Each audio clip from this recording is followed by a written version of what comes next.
Hello, Terry. All right. Since Terry's down, we'll.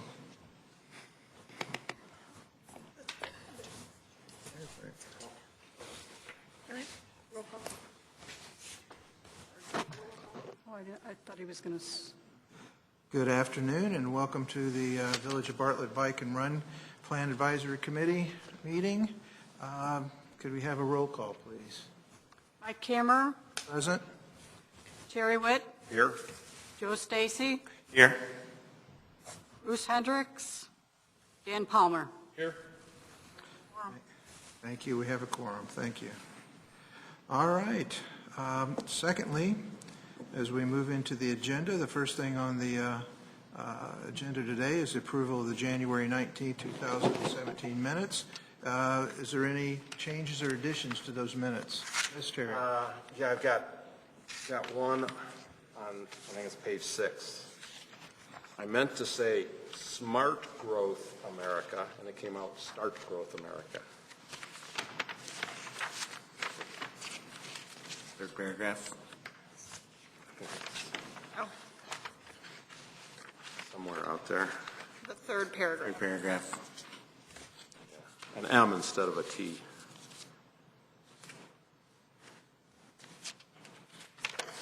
They're the ones who started all the Complete Streets action. It seems like a long time ago, but it's not. Did you also want to amend to add those names? Oh, yeah, and under also present, we had Jessica Ortega from the Forest Reserve and John Getz, our resident. We'll make sure we get all three of you for these minutes. So if you, before you leave, make sure we got your name. Anything else that needs to be changed under the previous meetings, meeting minutes, I should say? Anything else? All right. Is there a motion to approve the January 19th, 2017 meetings of our committee? Yeah, I'll motion to approve it. Second? Second. Okay, the motion has been made by Joe Stacy and second by Terry Witt. Can we have a roll call, I guess? Terry Witt. Yes. Joe Stacy. Yes. Dan Palmer. Yes. And Mike Kammer. Yes. Okay. That meetings pass. Before we get into the complete streets policy, what I don't want to be remiss in doing is acknowledging that we do have guests here today, and we can do like we do kind of in a village board meeting perhaps, and open up the meeting to, if you have something you'd like to say or present, I'll give you 3 minutes, just like we would at the village board meeting. Why don't you come up to the microphone and push state your name and your address? Okay, name is Bob Garmo. I live at Clare Oaks. I just moved into town.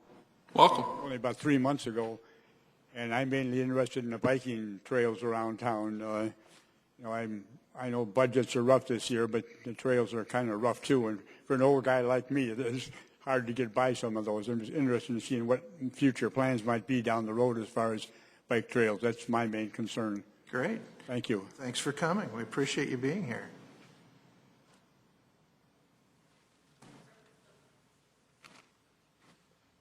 My name is Jacqueline Blodgett, and I live at 1224 Dunneman here in Bartlett. And I'm here regarding the Kickstand Classic. I have an email, and somebody from the village police had asked me to call them, which I haven't done yet. But I'm really excited that we're having it again. I think it's great because Bartlett is such a good community. We've lived here for over 13 years.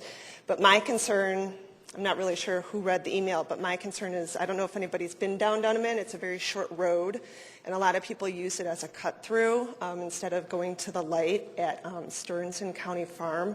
Well, the problem is that they closed the road at Dunneman and Newport, and people were cutting down the road, and then they saw they couldn't get through, and they were whipping around, and we had a couple instances where there was a bunch of cars coming down, and they were pulling into people's driveways and cutting through our cul-de-sac, and it kind of was becoming a little bit dangerous.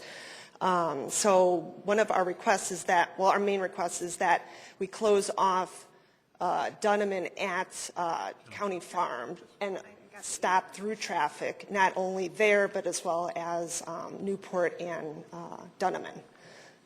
So if I could, Glenn, yeah, if I can just, I received an email, I did receive your email. Okay, great. from the Village, and you did receive a response from Deputy Chief Jeffrey. Yes. Petre- And are you meeting with him and talking with him? You know, I just got the email the other day, and I just haven't had a chance, but I do plan on speaking with him.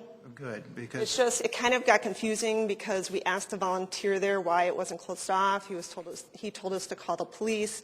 We called the police. The dispatcher said it was out of their hands to call, I can't remember the lady's name. Christy. Yeah, to call Christy. So we spoke over the phone. And then I never really knew who put on this Kickstand Classic. I never knew about the committee. So now, after I've listened to a couple of the meeting minutes for the committee, now I feel that, you know, this is something that needs to be absolutely. put into place. And then, from what I understand is, there was a suggestion to do it later in the day, which kind of concerns me because we do have kids in the neighborhood. Sure. And we really tried to take all the streets into consideration, but we knew the first year there was going to be some trial and errors. Oh, of course. So this will be something that I'm sure, you know, Officer Petrell is a great guy, and he'll work with you and Okay. try to sort things out, and then we can discuss it as a board or as a committee, Sure. and even as a village board as to things we can do. Is that something that That would be great. Yeah, that's a good question. Maybe it probably won't even come through us. It'll probably go. Doesn't sound like if I can run stuff. We'll probably discuss that at the village board. Okay. Now, who's responsible for, I guess, maintaining those roadblocks? Is it this company that puts on the Kickstand Classic, this Active Transportation? Are they the volunteers that do that? Christie can answer that. The village staff kind of has a committee that we kind of mapped out where we were going to have police officers stationed. Okay. And I think that was an area that may have gotten overlooked. Okay. And so it's something, we've already looked at how we're going to redistribute volunteers and police officers at different locations. So it's kind of perfect that this is when you gave us the comment, because we were starting discussions now Yeah. on what we're doing for next year, because there are things that we wanted to tweak and move things around. So it was perfect timing on your part, so that we're right at the beginning of it right now. Well, I'm excited to see that we have a committee because I do run a lot and we ride our bikes, so this is great. Excellent. Well, thank you so much for coming to the meeting. My name is John Getz. I'm a Bartlett resident for 13 years. I've got a bunch of comments. So really the first thing I wanted to address was when was appropriate time for a public to make comments? Because throughout the course of this meeting and the meetings I've been to in the past, there were times where I would like to make comments, and I was just curious if that was acceptable. I appreciate the opportunity to speak now, but I don't want to maybe talk about something now that might be covered in the agenda. If we do, that's fine. Okay. Go ahead and bring it up, as long as you keep it brief as best you can. I think we're kind of learning our way. This is still pretty new Yeah, this is board. a new committee. As a village trustee, when we set up the board meetings, we allot a time for residents to have an actual speaking. We never really did that with this committee, but I think we're all open to that. Sure, fair enough. But I do have two items that are not really on the agenda, and one is from a bicycle safety perspective at Munger and Army Trail. I was thinking that it'd be good to cut some of that tree line back. I bike through there pretty often, and what I notice is that the line where the cars are supposed to stop at, if they truly stop there, they can't see because of the trees. In either direction, they have to pull up. Now, are you talking for crossing purposes, people coming off the Munger or Gerber Road bike path, or I'm trying? There's no Munger bike path Road. there. Munger and where again? Munger and Army Trail. Talking in the street. Cars okay, coming yeah, up to the okay. stop. I got I had the wrong picture in my head. Is that even in Bartlett? It's on the line. I think it's right Bartlett It's- to Wayne. It's Forest Preserve land on the one side, but the road is ours. Munger to Army Trail is ours. So the vision triangle, how, The vision What you're clearance, talking we'd about. have to talk to the Forest Preserve. We've done that on other intersections, particularly the one at Petersdorf and Army Trail, and they came back and trimmed that back. So the northwest side is Forest Preserve, the the northeast side, is that a person, is there a residence there or like a farm? Northeast side's Forest Preserve too. Northeast? Forest Preserve owns both sides. We own the road. Okay. I mean, it's our road, but Forest Preserve on both sides. You're talking about How much if right away? someone was traveling south down Munger towards, and it comes to Army Trail at that point? Yes, because I travel Army Trail on my bike. Yeah. And cars, they forget the lines there because they know they can't see. Yeah. They come right up to the intersection. And there's been, well, one time I really came close to being hit, but it's just, it seems that if the foliage was cut back, Yeah. it was just Okay, more of a buffer. so that's something staff can look into. We'll look into it with Public Works, but I think we'll have to contact the Forest Preserve. Okay. Okay, and then my other question was on Stearns Road, west of 59 all the way to 25, or really to the Tri-County State Park. Can those shoulders be cleared with the street sweeper or something? I don't know if Bartlett owns has jurisdiction of that or not. We have talked about in the past about trying to clean that or send a sweet sweeper down that area. I just don't know how, I don't know how. I rode there last week and it was cleared. Oh, it was? Okay. Yeah, because I was there 2 years ago. I happened to go to the West Chicago open house and I Okay. saw the county guy and I said, hey, it's really bad. Okay. I said, it really ought to be swept 3 times a year. Yeah, yeah. So for now, it's good, Yeah. but asking the county to put a rotation in there, especially at the That's what it railroad would tracks. take. Right, Because those stone driveways just. right. It's a hard thing probably to judge how cluttered it becomes. How long does it take to get to the point where it's like, well, it needs to be swept? Yeah, that's It's about 2 months. 2 months is about The the. winter's always bad too, right? So now, when I was there a couple weeks ago, it was unrideable almost. Oh, it was horrible, yeah. Okay. Well, thank you very much. Okay, very good. Thank you all for getting up and saying something. We appreciate that. That being said, anything else that anyone else has any comments? If not, we're going to move on to the Complete Streets policy review, of which we asked staff to present to us, so I can get to it on my computer, that is. I went a little too far here. To present things to us, and maybe it's not a bad thing to have staff kind of once again give us an overview, and then we can go on from there. Okay. So as you know, this has been the topic we've discussed to the past couple of our bike and run meetings.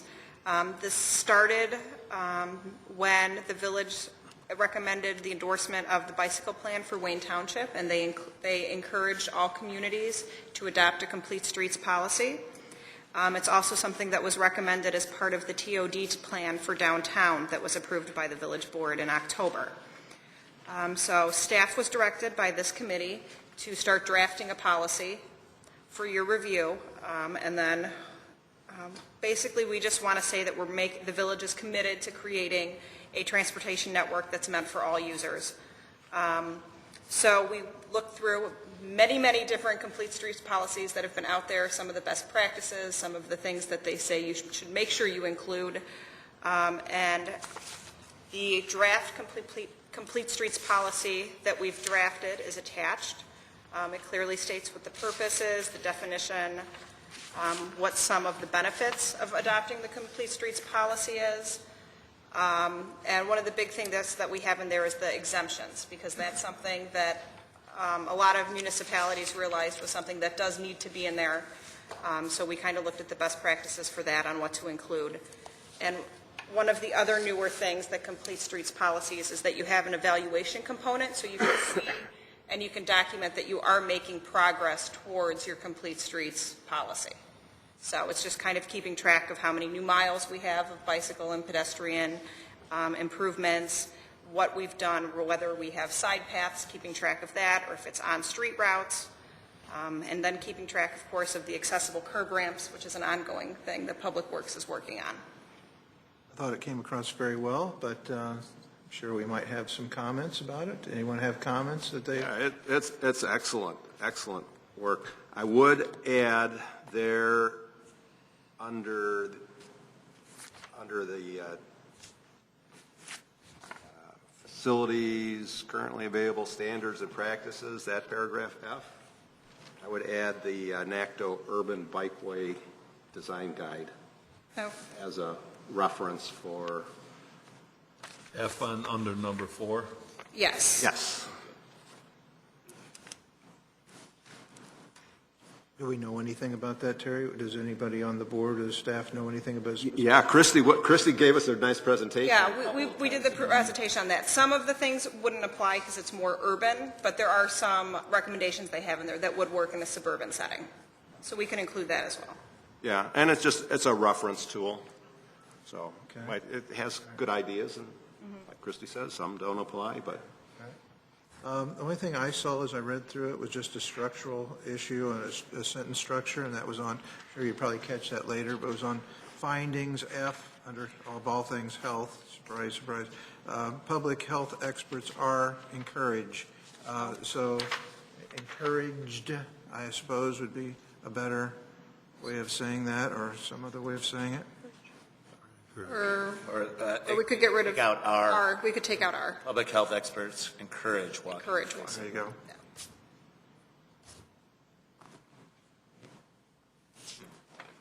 Well, are we at a point where we should make a motion?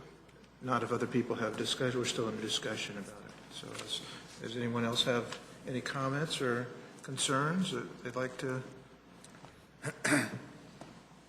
If this is a policy that we adopt, and so going forward, and the village adopts it, and going forward, then it's on all new projects or new projects.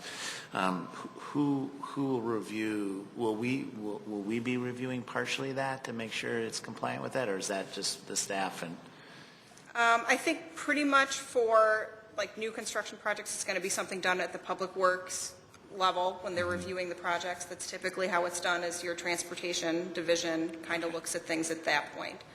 Planning staff would be in that. We would make sure that it meets all of the planned bike routes and paths that we have.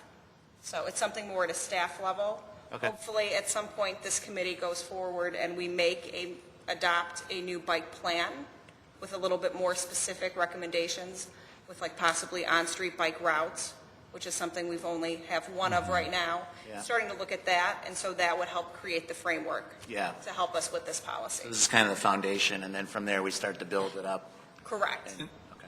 Usually these types of projects, as Christie said, are public works and included in the capital improvements program, and we can certainly bring you and make you apprised of the draft capital improvement program, so you can kind of see the areas where these complete street policies are being implemented in the actual proposed projects too. So that's kind of how it evolves, and we'll kind of get to that in the next segment in our agenda, and we'll kind of how that's tied together. Yeah. Yeah, because we got a good example coming Right, from this rail right. project. So I don't know that we actually need a motion and a vote to move this forward, but is it the agreement of the committee that we move it forward to? Yeah, I think we The, should village recommend approval by the village board. Is that correct, Jim? I don't think we need a motion, do I? Or do I? It doesn't hurt, and then we have it in the minutes that All you're right. making Can I a ask motion to couple more forward it. questions? Yeah, absolutely. Just in general, this is a new item, obviously, and you guys are all up to speed on some of it. You've gone to some of the complete streets things, probably know a heck of a lot more about it than I do at this point. But is this something that's going to be incorporated in the cross-training, the engineers that look at it, the public works people that look at it, the police that look at it, that kind of thing? Because it's a whole new mindset, and they might not intentionally forget something, but it'll be just another thing they'll have to check. Is that, Yes. okay. Yeah. I want to, go ahead. Oh, I know like Bob Allen has gone to some complete streets, and he does go to different bikeway meetings and stuff like that. So he's So very somebody aware will of be what's up going on top of it. Bob and I both sit on the DuPage County Transportation Committee, and the DuPage County Highway Department adopted it. The DuPage Transportation Committee is part of the DuPage mayors and managers. They've adopted a complete streets, and IDOT does. So whenever we review any IDOT projects, and you haven't seen any recently, but you're going to see a lot in the near future, those all were reviewed in the context of complete streets. I said they know a heck of a lot more about that than I do, because I'm just getting up to speed on some of it. Second question then is, and this might be unanswerable, terms of time frame. And the example I'll use is I first started noticing depressed curbs in the late 70s, and it wasn't until ADA passed that you started seeing it in earnest. And obviously that's a lot of years ago, maybe 20 on ADA and another 5 or 10 before that I noticed it. You're not going to redo all the streets. I understand that. Is there like some kind of time frame, even if it's just scientific wild guess, over how long? We're supposed to do all of them. They're all supposed to be done. We actually, this summer, the GIS tech went and did an inventory of all the curb ramps in the entire village. And so as we are doing projects, we are going through, if there's a road project there, we're going through making sure everything's done. So we're doing it. We need to have a more detailed plan. That's something that we're working towards. But we're learning it's much better to have it in GIS where we can actually have the numbers instead of just a wild guess of how many curb ramps we have out there to change. So it's something that Dan, as the Public Works Director, is working towards. Okay, thank you. And you'll see it with all those IDOT projects. They'll all include the ramps and the Truncated bumps. The truncated bumps, that's all in those. And it's right here in the evaluation under E, so we will have a report, okay, we got so many. Exactly. And so many are still in good repair, and whoops, we got a few that need to be replaced. Yeah, I wasn't specifically asking about curbs, that's part of it, but when are you going to start seeing bike lanes, that kind of thing? I mean, that'll be the first tangible, real change that you'll see by adopting complete streets. I mean, the curbs have been in process and will continue to be in process, but when you start seeing a separated bike lane or a designated striped bike lane, something of that nature. Kind of piggyback on that, I mean, as I was reading that, and I don't know if it's part of this plan or if it's part of what the village does going forward. To me, when you have a plan, it should be specific and it should be measurable. Right. And so where it says evaluation here, it says, number of new miles of on-street bicycles or number of new miles of pedestrian paths. That's not, I mean, that kind of defines what you want to do, but it's not measurable because there's no goals. So, out of this, and again, maybe not here, but if we move this forward, what would be our goals? So if we're at 25% pedestrian paths and sidewalks, we want to be at 50% by 2020, or, having some goals to shoot for where you can measure it. I think that's part of the bike path plan when we go through and actually think about what streets do we want to put routes on? Yeah. Where do we want to have the separated lane? And then once we have all that information, then we can go through and as part of that plan, say these are our goals. Yeah. And these are the deadlines that we want to meet. Yeah. And I think one of the big steps in that was 2 meetings ago, I think, or was it our last meeting where you spent all that time and we got that? I think it was our last meeting where we now know who controls what paths and stuff, and again, I think that's where we want to go. So we start to. So then, how do we know if we're progressing? We set goals. Right. So Joe, do you believe there needs to be more than what under evaluation? No, what we're talking about here under this evaluation, where they talk number of new miles of on-street bicycle routes, a number of new miles of bicycle and pedestrian side paths and sidewalks, and such. That is somewhat of a measure. I don't know if it's what you're. It defines what you want to measure, but it's not saying where you are and where you want to go. So, and I'm saying, I'm not sure this complete streets policy is the place to do that. But if it's not, then we set this in motion, and then we need to assess where we're at, and then we need to say where we want to go. Right. I kind of was thinking the same thing, and I thought, well, yeah, but once we get this, then we can start saying, okay, now we got to fill in the blanks because we got a lot of blanks. And I guess I like this because you've got a lot of answers, but we got a lot of blanks up here. I like it because it does define how you're going to assess and evaluate where you're at, and that's what we talked about when we looked at the paths throughout. And so I guess to answer your question, Mike, I don't think this is probably the place to do it, but once this goes forward, then we need to start to figure out where we're going to go. No, I just didn't know if you had something specific you were looking for. I just want to make that noted so that's ultimately what I think we want to do. All right, sorry to interrupt. Let's get that started. That's the reason why we didn't, I slowed things down a little bit. I didn't want to push it forward until everybody had a chance to say what they wanted to say. Yeah. Any other discussion? Then what I would do is I'd entertain a motion that we would then recommend to move this on to the village board as an ordinance. So moved. Second. And that's to the village board to adopt this as an ordinance. As a policy. Policy. We'll have to craft it in, usually they'll adopt it as a resolution rather than an official ordinance. Wouldn't it put a little bit more teeth in it if we made it an ordinance? It gets to be more into what is legal appropriateness, because if you adopt it in an ordinance, I'm thinking that an ordinance actually would have, there would be dollars and cents allocated and all that kind of stuff, and I don't think that the policy is intended to guide the development of the projects yet. Those can, in more in the capital improvements. I think they do it more by resolution. Okay. That's my belief. They have the same weight as far as I know. Yeah, I don't think it's, It's just one's kind of a policy and one's an ordinance, so like the we're zoning not really ordinance, enforcing anything in this, in the Right. sense of, you know, it's just, we have to follow like it. a zoning ordinance. Right. It's more of a guideline. Okay, so we have a motion that, made by Dan Palmer, seconded by Joe Stacy, that we will move this on to the village board. Oh, Terry seconded? Okay. Third, fourth. We have a roll call. But I'm in favor. Joe Stacy, Yes. Dan Palmer, Yes? Mike Hammer, Yes, Terry Witt. Yes. motion carries, and we'll move on to that. Okay, that completes our complete streets policy review. Next thing is old business, new business, where we have the first on the agenda is the Invest and Cook grant, which we have done. And perhaps once again, I can let staff review that with us and talk about that a little bit more. Sure.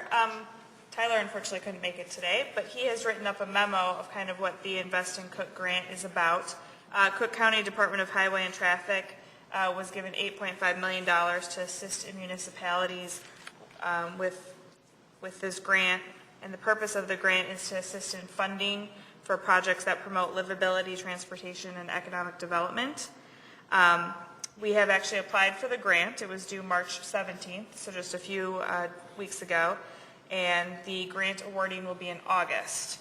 So we have applied for a grant to assist in the design engineer for the drainage swale and bike path replacement project right on West Bartlett Road and Devon Avenue on the southeast corner. The project is actually currently in our 5-year capital improvement program. So if we are awarded the funds, we are going to use them to do the design engineer, and then we would apply again next year for assistance to actually construct the new drainage swale. So that's basically right in front of the church. You know, as you go down your path from Clare Oaks, you cross Devon and there's a church. That's one of those trails that's not so good. Yeah. We're hoping to get that grant. Right? Yeah. And if not, it's still in our 5-year plan. We're just hoping to get assistance quicker than. Now, is that a Cook County outright grant, or is that money from the state that may or may not show up in Cook County's ability to distribute it? It's county No, money. it's county money. Okay. It's money that had been taken away from the transportation division for years, and finally it was decided we're actually going to keep transportation money in the transportation budget, and so it was kind of for them surprise money that they were getting. So they decided to spend it differently than how they haven't had the money before, so they figured this was a grant that they could use. Yeah, I think help it's the first municipalities. time they've done this. Yes.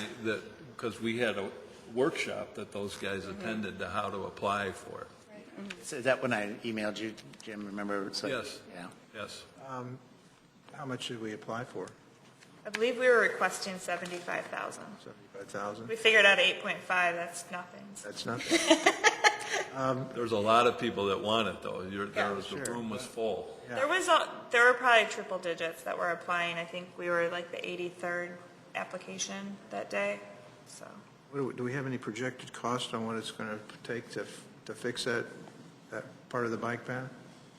No. we don't. That's why That's why we they're don't have the design done yet. Right, So therefore, we don't really have. We can't make a dollar amount to It's that a kind of design? complication. It seems pretty simple, but it isn't, because you've got a major drainage way coming from the north end of town under West Bartlett Road and through that little creek that's east of the church.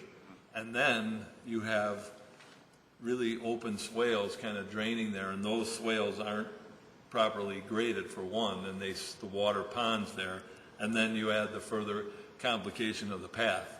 And my engineering design expertise is, why don't we just fill it in and put it in a pipe? And they're like, no, that's not that simple. So they got to look at the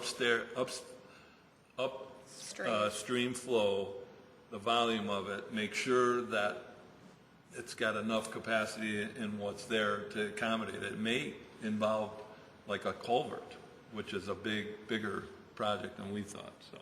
Yeah, I So know. that's why we got To the south of there, I mean, is Pondview. I mean, I'm on Giles Court there. I mean, just drove by there coming here. You know, it's full flowing through, and Right.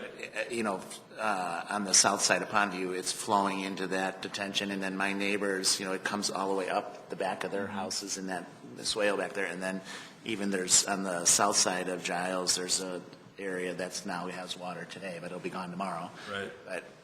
But it starts behind the church there. I mean, it's becomes a lake almost back there because it can't. That's a sensitive drainage area. It is. And we have to be very careful on how we address it, because you've got that constriction right there at West Bartlett Road. Yeah. Coming from the north end of town. Yeah. The good news is there's an outflow there to the south, so they just have to Right. figure out how to get South it. it's Yeah. wide open. They need from Bartlett Road to Pondview. They need Right. how to figure out how to get it there better, Exactly. and then fix the path. Yes.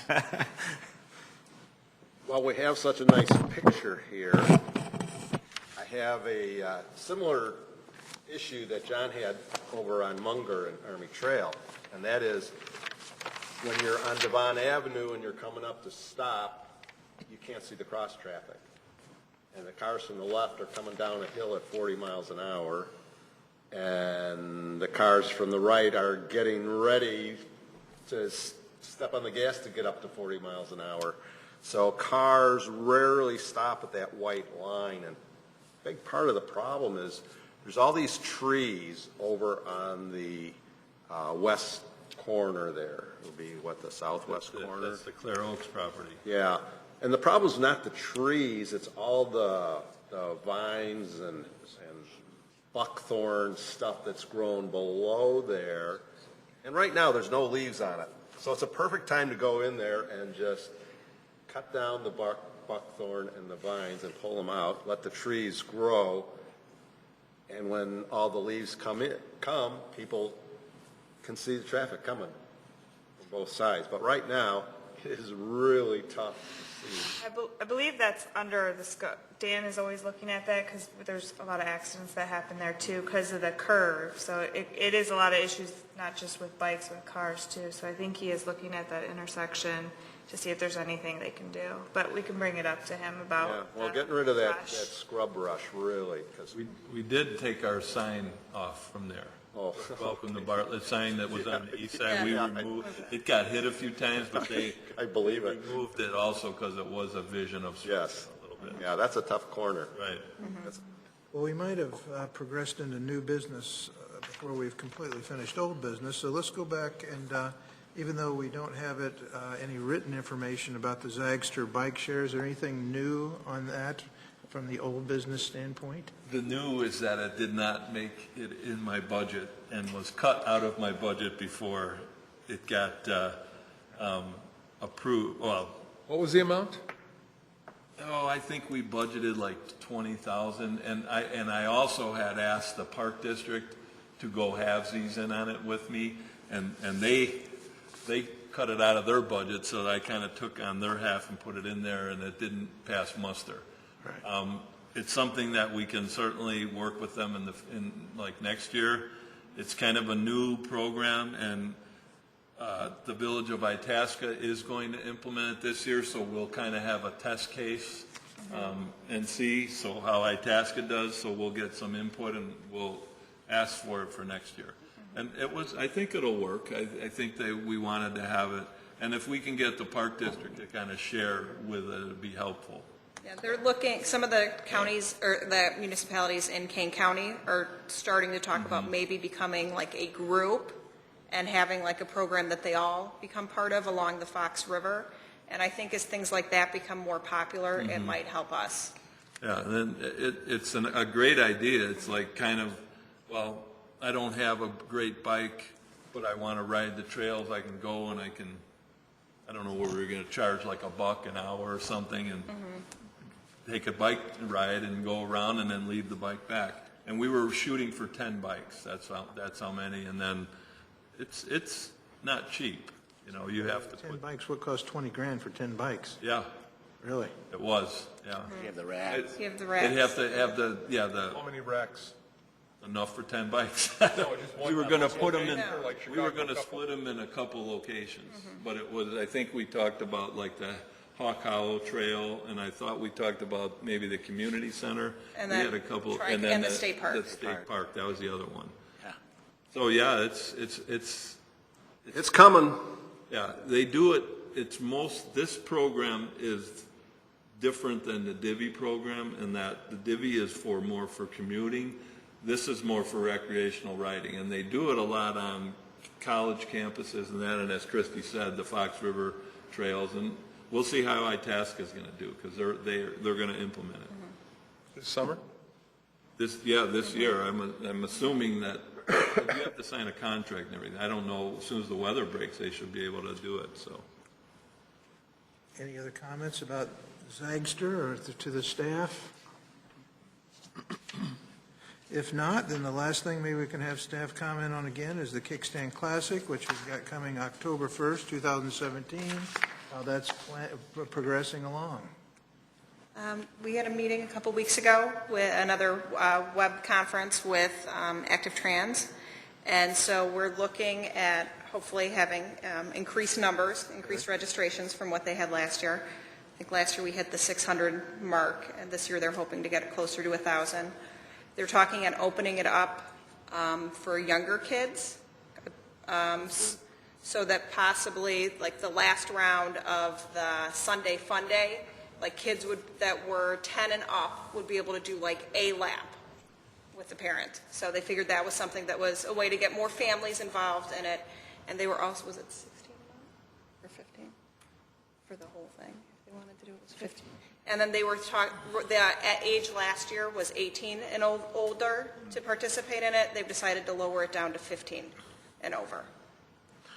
That's really a good idea, because even the party afterwards, it's a whole bunch of old people. You know, like It would have old been people? nice to have a young crowd there. I think it would have made it a little bit more lively and given them a much better experience.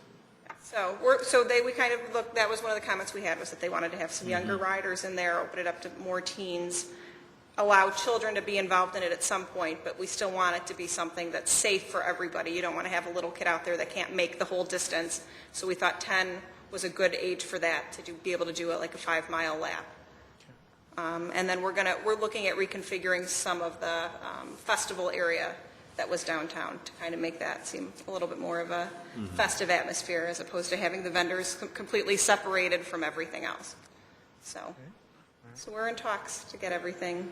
Yeah, the road was really in good condition, except there's one area that I've been meaning to send Dan a note, but you know where as Devon Avenue curves into Newport and then it goes off? For cars, it's no big deal, but there's a bunch of cracks that are in the middle lanes that if you're riding your bicycle, you can get your bike stuck in it. It's not going to affect a car. And most bicycles aren't going to be riding out there except in the Kickstand Classic when you're taking the whole road. So. Is it a patch thing, or is it something between the curb and the pavement, or what is it? No, you know where the lines are that separate the lanes? If you look there, there's cracks, and they're maybe about an inch wide.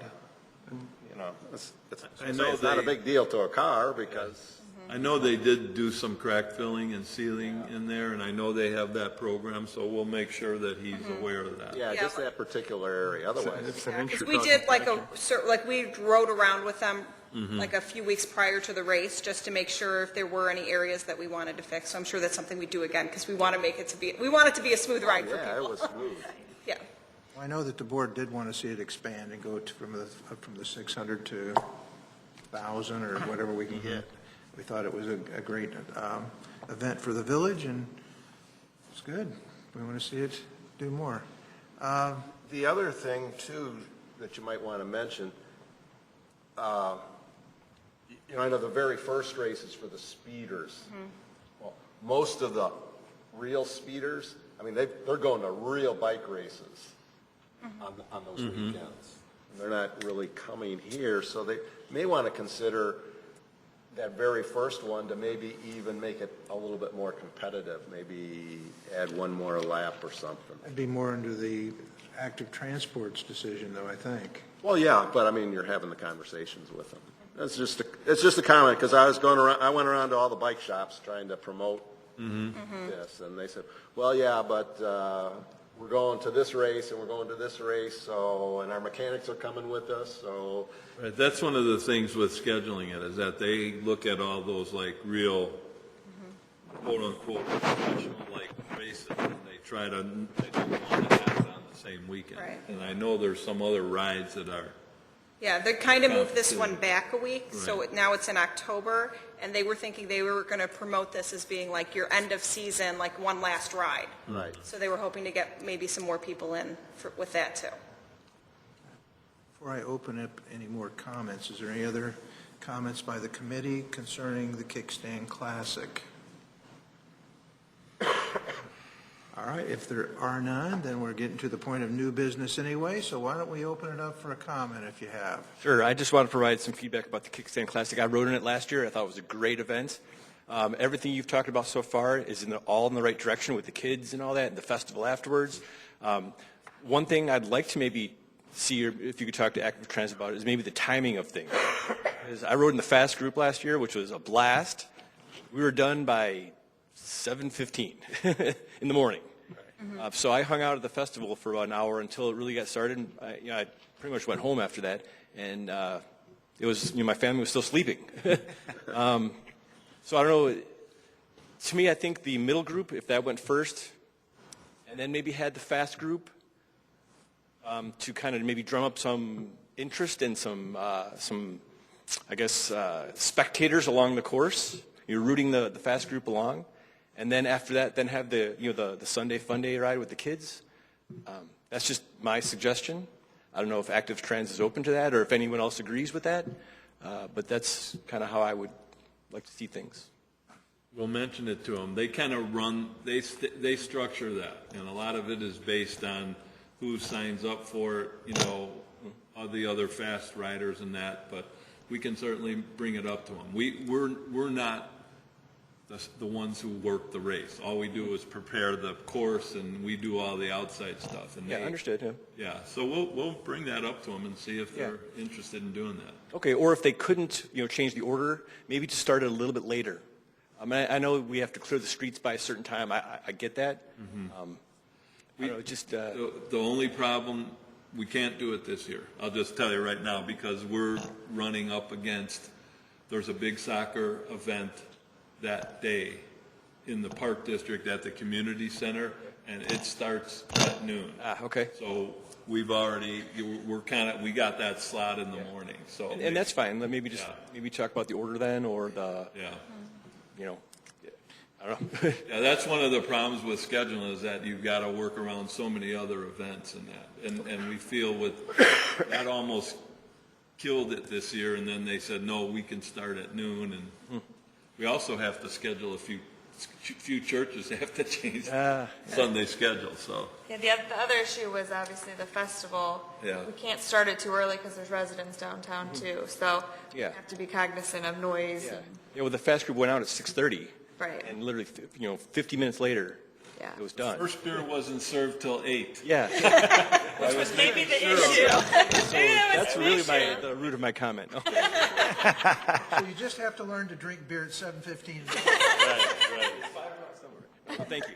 Yeah, and I think obviously doing it the first time, now we know a little more about how long each race might take, how many interested riders there were in which group. You know, I don't think we thought we were going to get so many fast riders. It kind of almost ended up being kind of even spread, I believe, between all three. So I think that also kind of makes a difference too, because we were thinking the middle wave or Sunday Fun Day, we were going to have to do a couple waves instead of just one for each. So, you know. I thought my group is runners, and so but we were amazed that you can even pull it off. I mean, how you were going to close the streets, and and with a few exceptions maybe that need to be modified. I mean, it was quite amazing that you pulled it off, I thought. So. I thank these guys and our police department because they coordinated all that, and our public works. I mean, there's a lot of planning into that route and closing it off and alternate routes and how to get people out of their homes if they do want to go. So it's a coordinated team effort. And it's great. I would love to not be here at 4:30 in the morning. We could start later. Yeah, but I mean, it's great that we can get it here. It's nice. I mean, I'm sure other municipalities would like to have it, and it's great we have it. And now with some improvements. There was 15 towns that actually put forth a proposal, and and our proposal and another town were selected, and we kind of won out. So. The only other thing that I just want to question, because of Jacqueline being here today, did we have any other concerns on any other streets that you are aware of? On the route? Yes. Yeah, we get a lot of calls. Okay. And we, between he's now Deputy Chief Fred Kellis, Right. Patrolman Eric Roger, myself in the Public Works, and these ladies, we try to address them before somebody's standing out there throwing tacks in the road.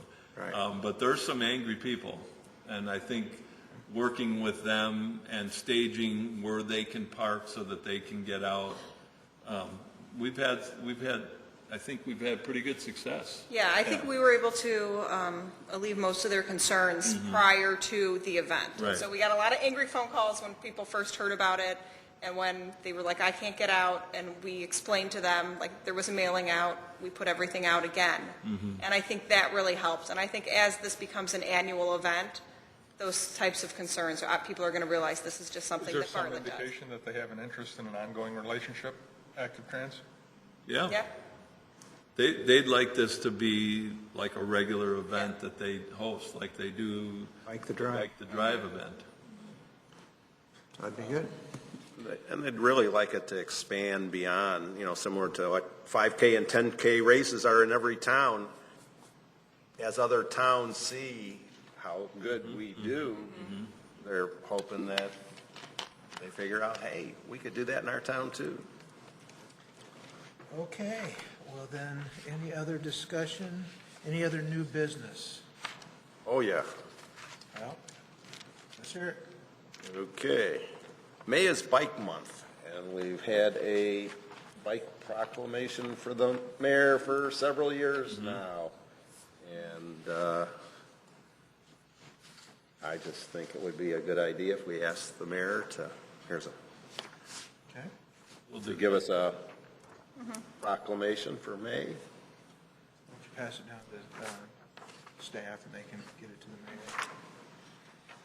mayor? Okay, and let's see, a little promotional announcement. If it's a promotional announcement for what? For a bike ride.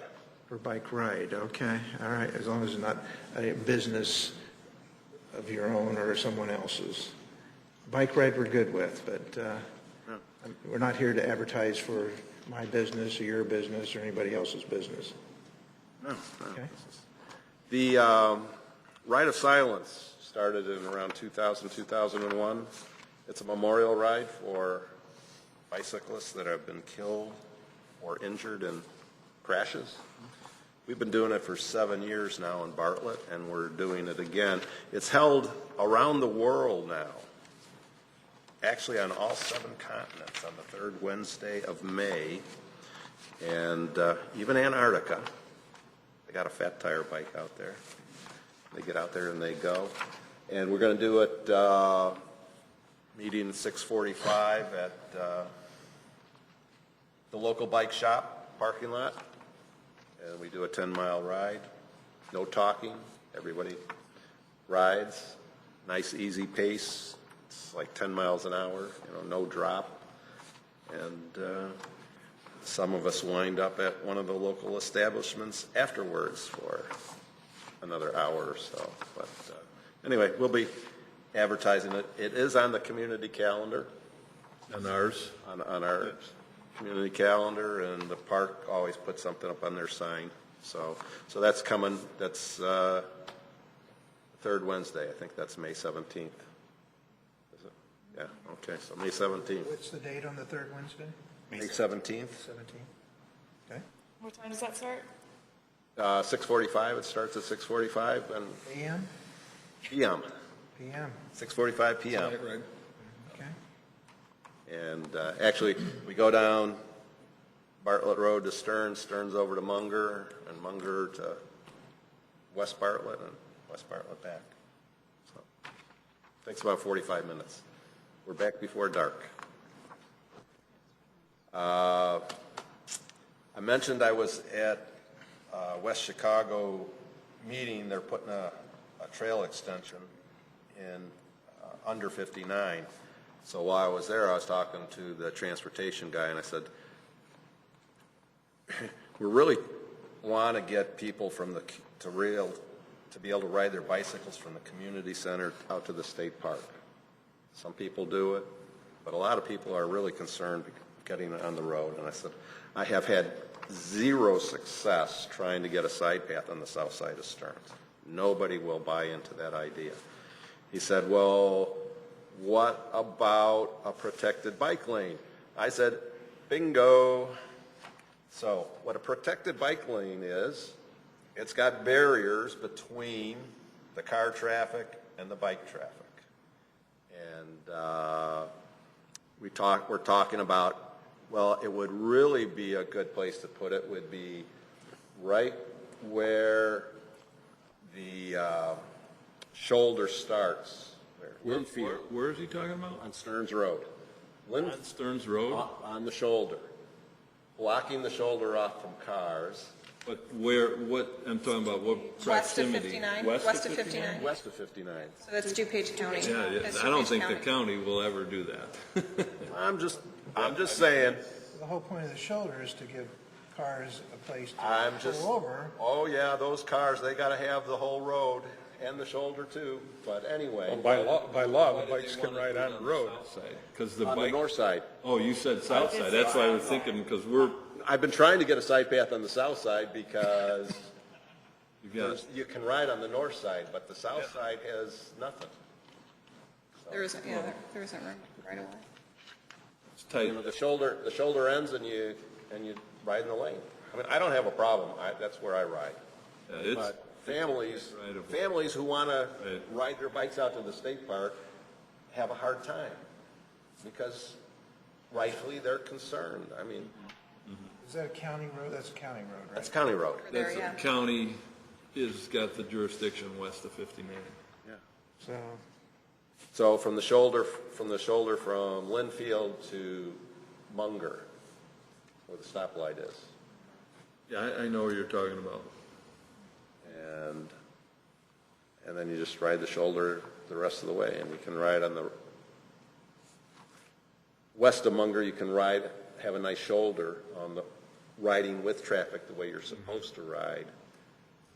But once you get this side of Munger, I mean, I wouldn't take kids out there. I wouldn't either. That's, But we can talk to them, but I don't know if there's any plans for doing that. Then you have, yeah, and you've got that railroad crossing there too. well, that's why we stopped at Munger Yeah, yeah. and saying, well, that might be a 20-year conversation with the railroad. Right. Well, it's about a $500,000 conversation.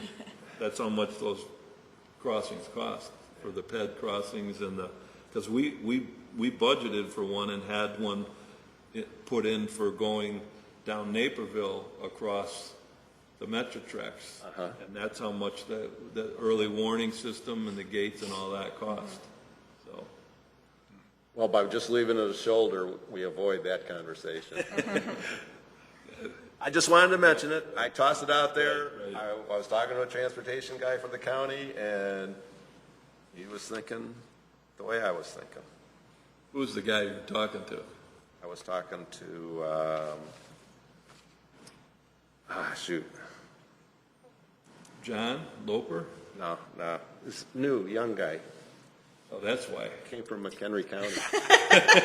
Of course. He's a new young guy. He's a new young guy. He's for all these kinds of things. Right. So anyway, You can engineer anything, you just got to pay for it. That's the old adage. well, you know, It's not out of the realm of possibility. I agree with Dan. It's expensive. And to designate the area, Yeah. I mean, at DuPage County, their long-range plan has always shown that they Right. would like something along Stearns Road. What that is really at their discretion. Any friends on the county board? no. But I did see an interesting city that created a bike lane by using plumber suction cups. So that's pretty inexpensive. Suction cups. You know, the plungers? Plungers. Plumber plungers? I'm trying to see how that, But they're bolted into the road though, right? They can't just leave them there. I don't know about a bike lane. I think you got to have an off-road path there. Kind of like what you have at the new Stearns Road. I don't, Yeah, and right. you mentioned that, Jim, I've adjusted my bicycle riding. I do more walking than riding, but I'm more concerned with the texting than anything else. It's, I watched drunken drivers for a lot of years, and I'm seeing some of the same behaviors in the middle of the afternoon that I used to see at 3 in the morning. And that, to me, is a problem, and I prefer to remove myself from the equation when possible. The news had pedestrian deaths have went up by 6,000 last year, and they attributed it all to smartphones. I believe it. Not only for the drivers with the smartphones, but the walkers with the smartphones. Yeah. Nobody's paying attention. Jim, you made mention of Naperville Road crossing just now, pedestrian path. Does that mean that there's going to be some kind of connection of all those pieces along Naperville Road ever? Well, the one that was in the cards was when that north, what do they call it? We called it the Los Castores property, the big farm. Right. And then the piece north of the tracks, those were going to be development. And then in the development proposals, there were bike path connections. And the village at one time actually had, from the previous landowner, an easement dedicated to us to put the path in, going from West Bartlett all the way up to Amber Grove, and that's why we've got those little segments in there. So lacking a development, that's probably not going to happen. It's development driven. And it was so, we thought it was going to be so prominent until we hit our Great Recession.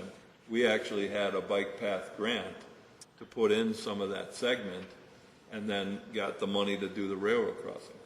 We had to relinquish the grant because the development failed.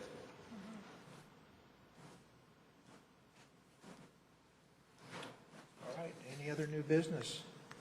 Yes.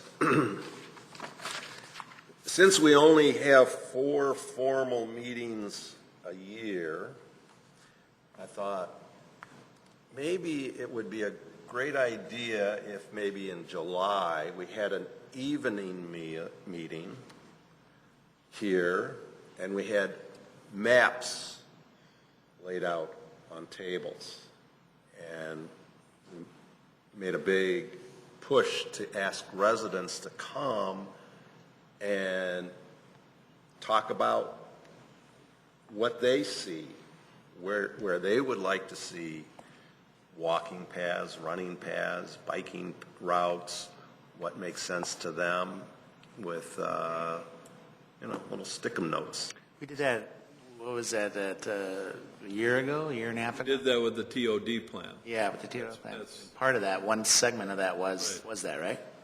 Yeah, there was, they had, the boards up and everything like that. We can bring all the maps you want. I don't want to go to another night meeting. That's Yeah. just my fault. Well, I guess my point is, my But point of that is we sought Right. the feedback from the residents. I went there, and actually Right. that's probably why I'm on here. I think that's more appropriate when we get into the bike path planning stage, that we would seek that, so. And at the current pace, we're going to get into the bike planning phase when? Like any good planned project, it has to be funded and the board has to give us some direction. It's something that we want to do, so, For us- as the next step. So I For us, can do, yeah, go ahead, sorry. well, I mean, for us to map out ideas for how to expand the bike plan, we've got one from, 2000 and, Yeah, I think when the township went through their planning process, they hired a consulting bike planning firm. I don't have that money in my budget to do that. well, I think we could do so much more with just ourselves. I don't disagree. And I think all the information is out there in the residence. Right. And everybody's working this time of day. Hardly anybody can come at 3 o'clock in the afternoon. I mean, we don't all have to be there even, but I think even if a couple of us were there and we just said, Yeah, for the public input sessions, you'd have to do it in the evening. I don't disagree.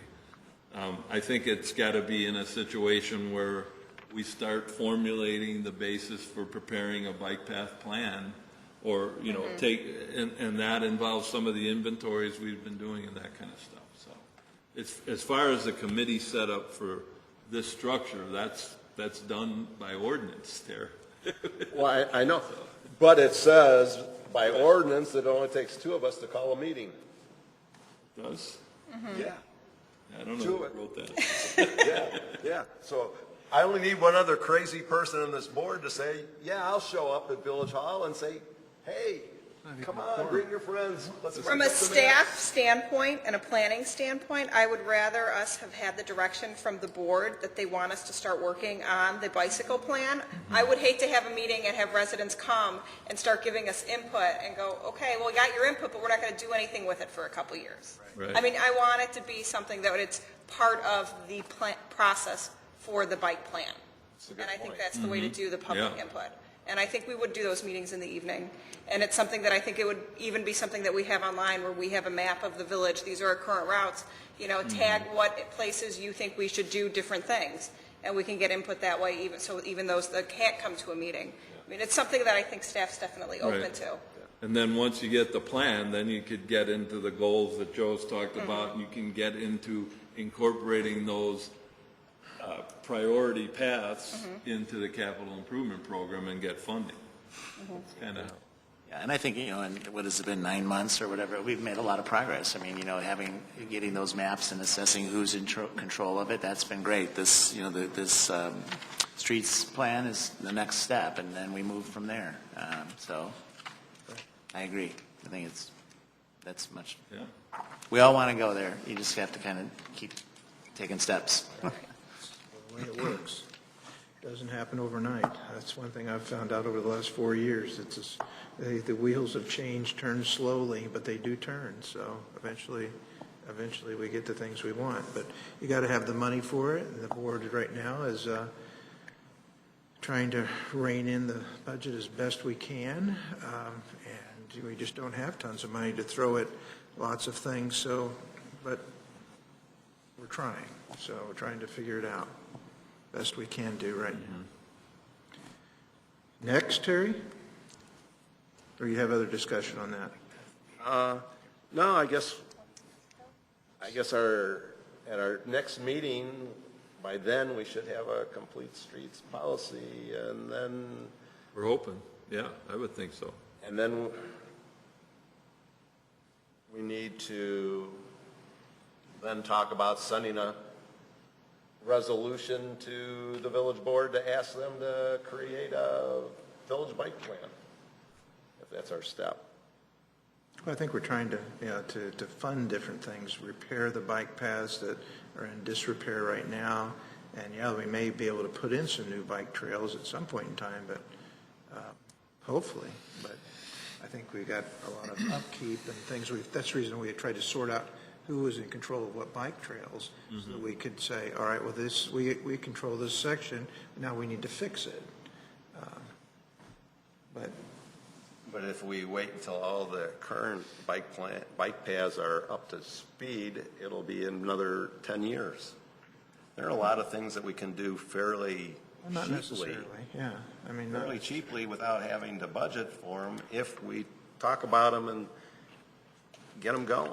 A little wayfinding, a little mapping, we got a lot of that stuff already. A lot of the mapping. We have but- all the yeah. mapping done. right. Physical structures, it all costs money. Yep. Even the signs to put up on the bike lanes, once we designate them, you gotta, we've done a good job in that. We put in bike lanes and the warning signs on Munger Road for the bike, Yep. keep away from the bicyclist and when you're in a car. So we're gonna plan to do more of that. I don't want this to be a long discussion, just real quick. We talked about the asphalting or like repairing of some of the paths. Right. We have a machine now, and you're kind of maybe training Public Works to maybe do that. Is there a plan, and they're going to be doing the parking lot, I always forget the name of the park there, where the Zika? where the football, is that going to be asphalted then? Soon? Or no? It's still in discussion. Oh, that is, okay, sorry, I don't want to open up that can of worms. But I guess then, are we going to be, We do have an asphalter now. Okay. And our public works guys are learning they can do small patching, and that's one of the plans for doing some of the bike path repairs is to use our, I don't know what they call those, asphalt machines. Yeah. The paver machines. yeah. Yeah, we would do some of that in-house. Red Zika, though. No, I didn't think that, but do we have an idea of what they're going to be, have they identified what they're going to be repairing or what paths or? I'm not sure. I think they're going to inventory which ones are the worst, and then I think they want to coordinate with the Park District, because the Park District has some that responsibility with it, so that we'll get more bang for our buck between the two. Yeah. What they've allocated and how we would do it in-house, and what they've allocated dollar-wise to doing it. And again, that was something as they have time, during the course of the summer, they'll get to, so Right. maybe for our next meeting, kind of along the lines of what Terry's saying, could we maybe just get an update on that? Yeah, we can do that. Dan is on his 5th cruise this summer, or this year so far, so, no, I'm just kidding. Yeah, so if we just get an idea. Yeah, the Public Works guys have an idea because we do have an annual MFT program where we do roads, and the paths are included in that. Okay. Yeah. So we're starting to get Public Works crews out with the iPads, and now that we know what is ours to maintain, Yeah. they want to start going through and taking the iPads and saying, okay, let's rate the quality and the condition of the bike paths so we can kind of narrow our focus. Yeah. So that's kind of the intention now. know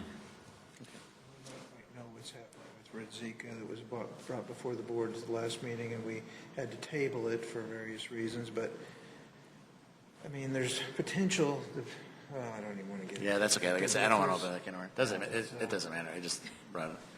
Yeah. I run through that on the gravel. It's not a big deal. Yeah, exactly. Gravel is gravel. Terry? If you'd like more, I could bring more, but I think I've worn everybody out. I would like to be more than fair to you. If you got things that you want to talk about, I'm certainly here to listen. We all are. I'm good. You sure? I'm sure. Any other comments by the board or by the committee? No, I'll make them. If not, then I'd entertain a motion for adjournment. Motion to adjourn. Second? Second. Motion was made by Joe Stacy and seconded by Dan Palmer. Can we call the roll? Bruce? Did you say? No. I'm sorry. Dan Palmer, Yes. sorry. Mike Kammerer, Yes. Terry Witt, Present. Joe Stacy. Yes.